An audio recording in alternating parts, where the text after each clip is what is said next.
Hi all, നിങ്ങളുടെ സ്വപ്ന ഭവനം എങ്ങനെയാകണമെന്ന് നിങ്ങൾക്ക് ഏകദേശ ധാരണ ഉണ്ടായിരിക്കാം, അല്ലെങ്കിൽ കൃത്യമായി തന്നെ അറിയാമെന്ന് വയ്ക്കട്ടെ.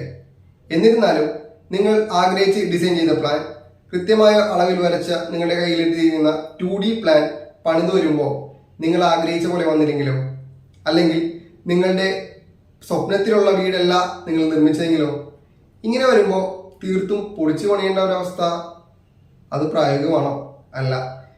അപ്പോൾ നിങ്ങൾ ചിന്തിക്കുന്നുണ്ടാവും, വീട് പണിത് നോക്കാൻ പറ്റുമോ? എന്നാൽ ഞാൻ പറയുന്നു, വീട് പണിത് നോക്കാൻ പറ്റും. അങ്ങനെ വീട് പണിത് നമ്മൾ ലക്ഷങ്ങൾ ചെലവാക്കി സിമെന്റും കല്ലും മണ്ണും ഉപയോഗിച്ച് പണിയുന്നത് പോലെ വീട് കൃത്യമായി പണിത് അതേ അളവിലും അതേ കളറിലും നിറത്തിലുമുള്ള മെറ്റീരിയലൊക്കെ ഉപയോഗിച്ച് പണിതതിന് ശേഷം നിങ്ങൾക്ക് കൃത്യമായി മനസ്സിലാക്കിയ ഒരു ഫൈനൽ ഔട്ട്പുട്ട് മാതൃക ഉണ്ടാക്കി ആ മാതൃകയുടെ അതേപോലെ നിങ്ങൾക്ക് വീട് നിർമ്മിക്കാൻ സാധിക്കും. ഇത് വളരെ എളുപ്പവും ചിലവ് കുറഞ്ഞ മാർഗവുമാണ്. യഥാർത്ഥത്തിൽ പണിയുന്ന ചിലവിന്റെ 0.1% അതിൽ താഴെയോ മാത്രമേ ഇതിന് ചിലവ് വരികയുള്ളൂ.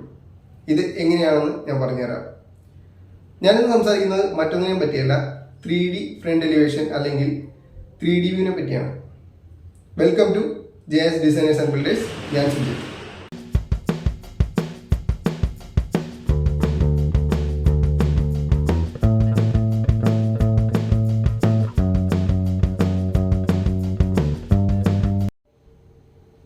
എന്താണ് 3D അല്ലെങ്കിൽ 3D വ്യൂ അല്ലെങ്കിൽ 3D ഫ്രണ്ട് എലിവേഷൻ? അതായത് 3D ഫ്രണ്ട് എലിവേഷൻ എന്താണെന്ന് പറയുന്ന മുമ്പ് പ്ലാൻ എന്താണെന്ന് ചുരുക്കി എന്ന് പറയാം. പ്ലാൻ എന്ന് പറയുന്നത് നമ്മുടെ വീടിന്റെ ഒരു ജനൽ പൊക്കത്തിന്, അതായത് സിൽ ലെവലിൽ കട്ട് ചെയ്തിട്ട് ടോപ്പിൽ നിന്ന് നോക്കുന്ന വ്യൂ എന്ന സങ്കല്പത്തിൽ വരയ്ക്കുന്നതാണ്. ഇതിന് 2 അളവുകളാണ് റെപ്രസെന്റ് ചെയ്യുന്നത്, നീളം, വീതി. ഇങ്ങനെ വരയ്ക്കുന്ന അളവിനെ 2D പ്ലാൻ എന്ന് പറയും. ഈ പ്ലാനിനകത്ത് അതിന്റെ ഉയരം ഉണ്ടാവില്ല. അതുകൊണ്ട് തന്നെ വീട് പണിത് വരുമ്പോൾ എങ്ങനെയായിരിക്കും എന്ന് നമുക്ക് ഇതിൽ നിന്ന് മനസ്സിലാവില്ല. എന്നിരുന്നാലും ഒരു മാക്സിമം അളവുകൾ ഉൾപ്പെടുത്തിയ ഒരു പ്ലാൻ നോക്കിയാൽ ഒരു എഞ്ചിനീയർക്കോ ഒരു ആർക്കിടെക്റ്റിനോ ഒരു ടെക്നിക്കൽ പേഴ്സണോ അതിന്റെ കുറച്ചുകൂടി ഡീറ്റെയിൽഡ് കാര്യങ്ങൾ മനസ്സിലാവും. എന്നാൽ ഒന്നും അറിയാത്ത സാധാരണ ഒരു കോമൺ മാന് അത് മനസ്സിലായിക്കൊള്ളണമെന്നില്ല. അങ്ങനെ വരുമ്പോൾ ഇത് കൃത്യമായി മനസ്സിലാക്കാൻ, എങ്ങനെ വരും എന്ന് കൃത്യമായി മനസ്സിലാക്കാൻ മൂന്നാമത്തെ അളവ് കൂടി കൊടുത്ത്, അതായത് ഉയരം എന്ന അളവ് കൂടി കൊടുത്തതിന് ശേഷം വരയ്ക്കുന്നതാണ് 3D പ്ലാൻ. അവിടെ 3 അളവുകളുണ്ടാവും. XYZ ഡയറക്ഷനിൽ നീളം, വീതി, ഉയരം, അങ്ങനെ 3 അളവുകൾ കൂടി കാണിച്ചിട്ടുണ്ടാവും. ഇതിനകത്ത് 3D വ്യൂ വരുമ്പോൾ അവിടെ 3 അളവുകൾക്കൊപ്പം അതിന്റെ പ്രൊജക്ഷനിലൂടെ നമുക്ക് കാണിക്കാൻ സാധിക്കും. അപ്പോൾ നീളം, വീതി, ഉയരം എന്ന് പറയുമ്പോൾ അതിന്റെ ഓരോ ലെവലിലും എത്ര പ്രൊജക്ഷനിൽ പുറത്തോട്ട് വരുന്നുണ്ട്, സൺഷെയ്ഡ് ഏത് ലെവലിലാണ് വരുന്നത്, സൺഷെയ്ഡിൽ നിന്ന് എത്ര പുറത്തോട്ട് പ്രൊജക്ഷൻ വരുന്നുണ്ട്, പില്ലറുകൾ ഏത് ലെവലിലാണ് വരുന്നത്, പില്ലറുകളുടെ ഉയരം എത്രയാണ്, സ്ലാബ് ഹൈറ്റ് എവിടെയാണ്, സ്ലാബ് ഹൈറ്റും സൺഷെയ്ഡും തമ്മിലുള്ള ഡിഫറൻസ് എത്രയാണ്, അങ്ങനെ ഒരു ആനുപാതികമായി കൃത്യമായ അളവിൽ മനസ്സിലാക്കാൻ സാധിക്കും. അതുകൊണ്ട് തന്നെ ഒരു 3D വ്യൂ ചെയ്തതിന് ശേഷം അതിന്റെ മാറ്റങ്ങൾ വരുത്തി പിന്നീട് എത്ര മാറ്റങ്ങൾ വരുത്തിയാലും നമുക്ക് ചിലവാകുന്നില്ല എന്നാണ് യാഥാർത്ഥ്യം. ഒരു 3D വ്യൂവിനകത്ത് കുറച്ചുകൂടി ഡീറ്റെയിൽ ആയിട്ട് പറയുകയാണെങ്കിൽ എക്സാക്ട്ലി ഒരു വീട് പണിതാൽ എങ്ങനെ ഉണ്ടാവും, അതിന്റെ മെറ്റീരിയൽ എന്താണ്, അതിൽ ഉപയോഗിക്കുന്ന റൂഫിംഗ് മെറ്റീരിയൽ എന്താണ്, പെയിന്റിംഗ് മെറ്റീരിയൽ എന്താണ്, അതിൽ ഉപയോഗിക്കുന്ന ടൈലുകൾ ഏതാണ്, അങ്ങനെ എല്ലാവിധ ഡീറ്റെയിലുകളും ഉൾപ്പെടുത്തി നമുക്ക് 3D മോഡൽ ചെയ്യാനും ആ മോഡൽ ചെയ്ത് യഥാർത്ഥത്തിൽ എങ്ങനെ വരുമെന്ന് മനസ്സിലാക്കാൻ സാധിക്കും. ചുരുക്കി പറഞ്ഞാൽ 3D വ്യൂ എന്ന് പറഞ്ഞിട്ടുണ്ടെങ്കിൽ ഒരു വീട് പണിത് തീരുമ്പോൾ എങ്ങനെയിരിക്കും, യഥാർത്ഥത്തിൽ എങ്ങനെയിരിക്കും എന്നതിന്റെ ഒരു രൂപമാണ് 3D വ്യൂ അല്ലെങ്കിൽ 3D ഫ്രണ്ട് എലിവേഷൻ. രണ്ടാമതാണ് 3D വ്യൂവിന്റെ പ്രാധാന്യം. അല്ലെങ്കിൽ ഒരു വീട് പണിയുമ്പോൾ 3D വ്യൂ ഒഴിച്ചുകൂടാനാവാത്ത ഒന്നാണോ അല്ലയോ? ഇവിടെ നിങ്ങൾക്ക് ശ്രദ്ധിച്ചു നോക്കിയാൽ ഒരു കാര്യം മനസ്സിലാവും. പ്ലാൻ എന്ന് പറയുന്നത് ഒഴിച്ചു മാറ്റാത്ത ഒരു കാര്യമാണ്. നിങ്ങൾക്ക് വീഡിയോ പണിയെങ്കിൽ ഒരു പ്ലാൻ വേണമെന്ന് എല്ലാവർക്കും അറിയാം. അവിടെ പ്ലാൻ എത്രത്തോളം ഇമ്പോർട്ടൻ്റ് ആണോ ഏകദേശം തുല്യമായി ഇമ്പോർട്ടൻ്റ് ആയതാണ് 3D. എങ്ങനെയെന്നാൽ ഒരു 3D വ്യൂ ഉള്ള വീടാണ് നമ്മൾ പണിയുന്നതെങ്കിൽ അതിന്റെ എല്ലാ ഘട്ടത്തിലും വളരെ എളുപ്പമായിട്ട് പണി പൂർത്തിയാക്കാൻ സാധിക്കും. കാരണം നമുക്ക് നേരത്തെ തന്നെ അറിയാം എവിടെയാണ് എന്തെല്ലാം ഫിക്സ് ചെയ്യേണ്ടത്, അടുത്ത മെറ്റീരിയൽ എന്താണ് വരുന്നത്, അപ്പൊ അടുത്ത മെറ്റീരിയൽ ഫിക്സ് ചെയ്യാൻ വേണ്ടി ഏതെങ്കിലും ഘട്ടത്തിൽ മുമ്പായിട്ട് ചെയ്യേണ്ടതുണ്ടോ, ആ രീതിയിൽ എന്തെങ്കിലും വർക്കുകളൊക്കെ ചെയ്യണമെങ്കിൽ എളുപ്പത്തിൽ ചെയ്യാനും കുറച്ച് സമയം ലാഭിക്കാനും സാധിക്കും. മാത്രമല്ല നമ്മളൊരു വീട് പണിത് തീരാറാവുമ്പോൾ നമുക്ക് തോന്നുകയാണ് നമ്മുടെ ആഗ്രഹത്തിന് ഉദ്ദേശിച്ച അല്ലെങ്കിൽ നമ്മൾ ഉദ്ദേശിച്ച പോലെയുള്ള ഒരു വീടല്ല അത്. അപ്പോൾ മാറ്റങ്ങൾ വേണം.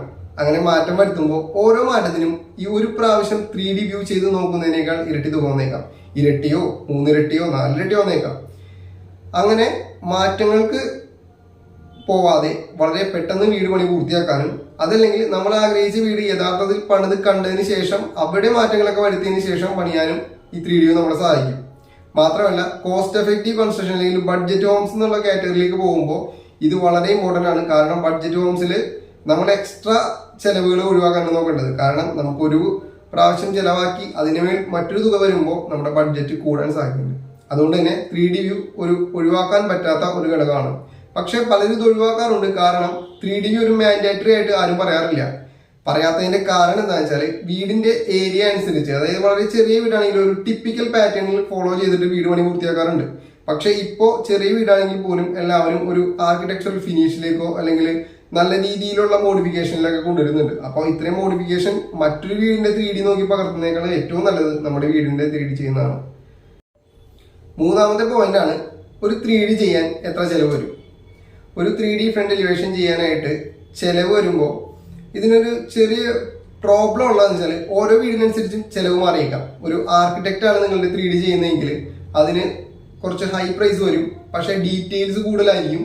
അവരുടെ ഒരു ഫിനിഷിങ്ങും അവരുടെ ഒരു പ്രൊഡക്റ്റ് സപ്ലൈ, അതായത് നമ്മുടെ 3D വ്യൂ ആണെങ്കിൽ 3D വ്യൂ എന്ന പ്രൊഡക്റ്റ് അവർ നമുക്ക് തരുന്ന രീതി കുറച്ച് ഡിഫറെൻ്റ് ആയിരിക്കും. കുറച്ചുകൂടി ഡീറ്റെയിൽസ് ഉണ്ടാവും, കുറച്ചുകൂടി മെറ്റീരിയലിന് കുറച്ചുകൂടി ക്ലാരിറ്റി ഉണ്ടാവും.